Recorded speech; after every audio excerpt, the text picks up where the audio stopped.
Assalamualaikum warahmatullahi wabarakatuh. Salam lahir, salam batin, salam rahasia. Salam untuk para penjelajah sejatinya para penjelajah diri. Hari ini Kijaya akan bercerita tentang seseorang yang datang ke Aki untuk meminta arahan atau bimbingan tentang kejadian-kejadian yang orang tersebut alami. Suatu ketika orang itu hadir dan datang kepada Aki untuk minta arahan atau penyelesaian solusi bahwa orang tersebut mengalami hal-hal gaib yang mengganggunya atau mengganggu pikiran dan aktivitasnya.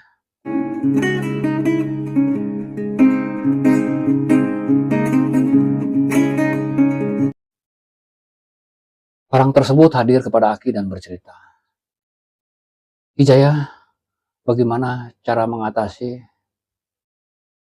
Saya sering melihat sosok-sosok entah di kerjaan, entah di jalan, entah di tempat-tempat yang sekiranya angker. Dan sosok-sosok itu sangat mengganggu pikiran dan aktivitas saya."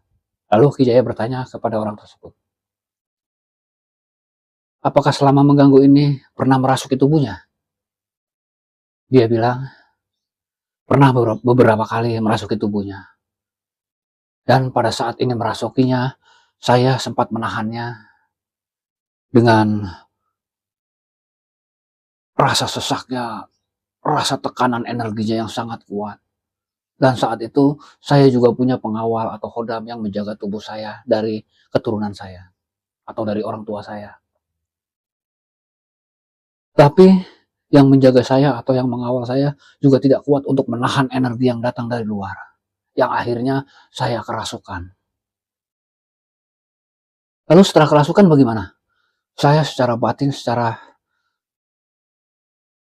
keinginan, kekuatan batin saya mencoba menahan untuk berusaha mendorong keluar lagi energi yang ada di dalam. Dengan susah payahnya saya berusaha dan khodam yang menjaga saya juga berusaha untuk mendorong keluarnya lagi. Akhirnya dengan tidak terkendali saya mengamuk dan pada akhirnya dengan kelelahan, dengan kecapean, dengan energi yang terserap, saya akhirnya lemas dan sadar lagi. Semua itu berlangsung cukup lama dan yang saya tahu dan saya lihat ada keluarga saya yang ingin mendoakan saya dan saya ingin mengatakan sesuatu tapi berat karena ada tekanan energi yang sangat kuat di tubuh ini. Akhirnya setelah saya sadar dan saat itu baru saya menemui Aki yang sekarang ini. Saya minta solusi dan minta arahan agar sosok-sosok yang selalu hadir dan tampil untuk mengganggu saya, bagaimana cara mengatasinya. Akhirnya Kijaya mengarahkan kepada orang tersebut, apakah saat sosok-sosok tersebut hadir atau mewujudkan dengan mata batin, sosok tersebut menyampaikan sesuatu atau meminta pertolongan atau ingin berkomunikasi? Pada saat itu yang saya lihat dan saya rasakan, sosok tersebut seperti berbicara pada saya, seperti ingin menunjukkan sesuatu pada saya, tapi saya tidak bisa mendengarnya. Saya hanya bisa melihat dan merasakan. Lalu Aki menyarankan dan mengarahkan kepada orang tersebut karena dia memiliki kepekaan dan bisa melihat sosok tersebut. Aki mencoba memberikan bacaan untuk membentengi raganya dan membuka kepekaannya agar bisa berkomunikasi dengan sosok tersebut.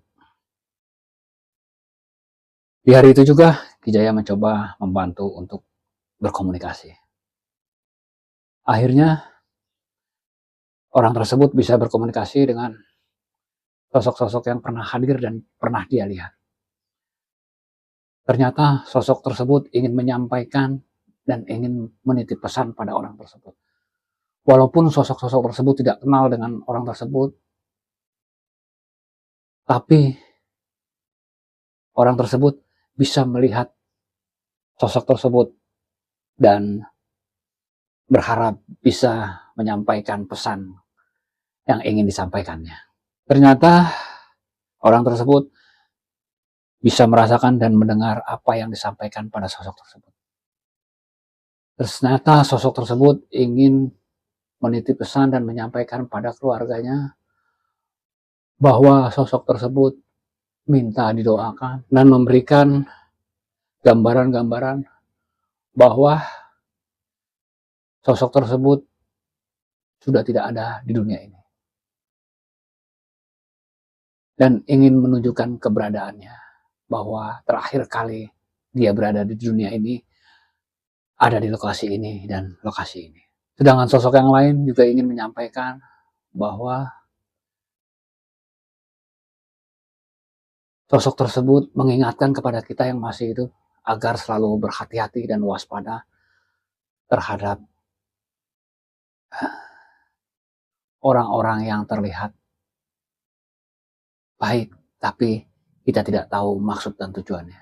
Setelah berhasil berkomunikasi, Wijaya memberikan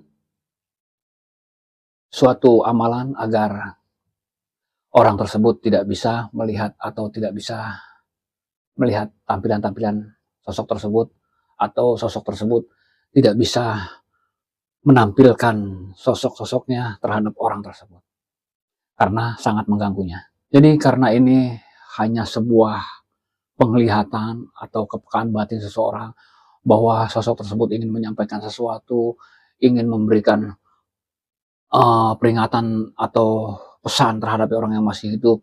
Jadi semua adalah gambaran-gambaran dari tampilan-tampilan jejak energi yang tertinggal di dunia, atau ada ikatan nafsu-nafsu yang tertinggal di dunia, bahwa semasa hidupnya masih ada ikatan dunia. Jadi sosok tersebut ingin meminta pertolongan kepada orang yang masih hidup agar yang masih hidup bisa mendoakan orang yang sudah meninggal. Entah bagaimana dia caranya, dia berusaha mencari orang-orang yang memiliki kepekaan batin, yang memiliki kelebihan, agar apa yang dia inginkan, apa yang dia harapkan untuk bisa disampaikan kepada orang yang memiliki kelebihan, hanya itu yang dia harapkan. Bukan untuk menakuti, bukan untuk membuat orang menjadi tertekan jiwanya. Akhirnya orang tersebut paham dan berusaha menutup energi-energinya dengan jalan ibadah-ibadahnya, karena memang orang tersebut ibadahnya rajin, puasanya rajin, dan bisa menjaga lisan, pikiran, dan hatinya.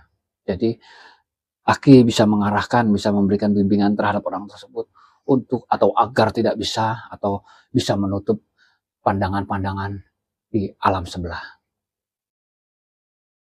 Jadi buat para penjelajah sejati, memang agak sulit Aki menceritakan tentang kisah nyata ini, karena pada saat menceritakan ini banyak pikiran-pikiran atau ingatan-ingatan yang terlewat. Jika yang diceritakan ini orangnya hadir, mungkin lebih mudah Aki menjelaskan dan lebih enak didengarnya. Karena Aki bercerita sendiri, jadi agak sulit untuk cerita ini terlihat mudah dan lancar. Yang pada intinya, kita bisa ambil pelajaran dan hikmahnya dari kisah orang tersebut, bahwa sesungguhnya apa yang dia lihat, apa yang dia tahu dari hal-hal gaibia, bahwa sesungguhnya gaib-gaib yang dia lihat hanyalah cerminan atau pesan yang ingin disampaikan pada sosok tersebut, bahwa kita yang masih hidup harus tetap mendoakan orang-orang yang sudah meninggal. Urusan doa kita sampai atau tidaknya pada orang meninggal, itu urusan keikhlasan kita dalam mendoakan, dan semua tergantung pada yang di atas. Jadi pesan Ki Jaya, bantulah dengan doa untuk orang-orang yang sudah mendahului kita, agar kita selalu ingat akan kematian. Dan pesan Ki Jaya, mendoakan bukan hanya untuk orang-orang yang sudah meninggal, tapi untuk diri kita sendiri atau ruhania kita. Secara lahir, kita menafkahi batin ini dengan makan, dengan minum, dengan sholat, dengan puasa, dengan ibadah-ibadah lainnya.